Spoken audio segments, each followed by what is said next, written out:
അല്ലെ? സനദ് എന്ന് പറഞ്ഞിട്ട് വായിച്ചു. തരീഖത്തിന്റേത് പകർത്തിയെടുത്തു എന്നല്ലേ നിങ്ങൾ പറഞ്ഞത്? എന്നാൽ ഞാനൊന്ന് വായിക്കട്ടെ, ഓരോരുത്തരുടെയും പേര് വായിക്കട്ടെ. അപ്പൊ ഒരാളാണോ നിങ്ങൾ ചിന്തിച്ചോളൂ. ഖാദിരിയ്യ തരീഖത്തിന്റെ സനദിൽ ഒന്നാമതായി വരുന്ന വ്യക്തി അസ്സൈഖുൽ ഫാദിൽ വലിയുല്ലാഹി മൂസാ മഹ്ദിൽ ജൗഹരിൽ ഫിർദൗസി. അതേസമയം ഷഹർ മുബാറക്കിന്റെ സനദിൽ വരുന്നതോ ഗുലാം അബ്ദുൽ ഖാദിർ ജീലാനി. ഇനി രണ്ടാമത്തത് സയ്യിദ് ഷാഹി ഇബ്രാഹിം ഹുസൈൻ തരീഖത്തുൽ ഖാദിരിയ്യ. അതേസമയം ഷഹർ മുബാറക്കിന്റേത് സയ്യിദ് അബ്ദുല്ലാഹിൽ ഖാദിരി. 3 ഷാഹ് മുഹമ്മദ് സജ്ജാദ്. അതേസമയത്ത് ഇപ്പുറത്ത് സയ്യിദ് അഹമ്മദുൽ ഖാദിരി. ഇപ്പുറത്ത് അതാ തരീഖത്തിൽ ഷാഹ് മുഹമ്മദ് അയ്യാത്ത് ഖദ്ദസല്ലാഹു സിർറഹു. ഇപ്പുറത്ത് നിസാമുദ്ദീനുൽ ഖാദിരി. ഇപ്പുറത്ത് സയ്യിദ് ഷാഹ് അമീൻ അഹമ്മദ്.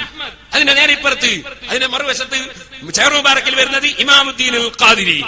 ഇനിയും അമീറുദ്ദീൻ എന്ന് പറയുന്ന ആൾ ഇപ്പുറത്ത് തരീഖത്തിൽ, അതിന്റെ നേരെ ഇപ്പുറത്ത് സൈഫുദ്ദീൻ. ആ വായിച്ചതിലൊന്നും അപ്പറഞ്ഞ ജാലിയവാലയുടെ പേര് പോലും വായിച്ചിട്ടില്ല. എന്താ അയാൾക്കിപ്പോ പിന്നെ അയോഗ്യനായോ? ചിന്തിക്കേണ്ട സംഗതിയാണ്. ഷഹർ മുബാറക്ക് കൊടുത്ത നേരെ ആളുടെ പേര് വായിക്കാൻ എന്താ പേടി? ഇതിന്റെ അപ്പുറത്തുള്ള ആളാരാ? ഗുലാം അബ്ദുൽ ഖാദിർ ജീലാനി.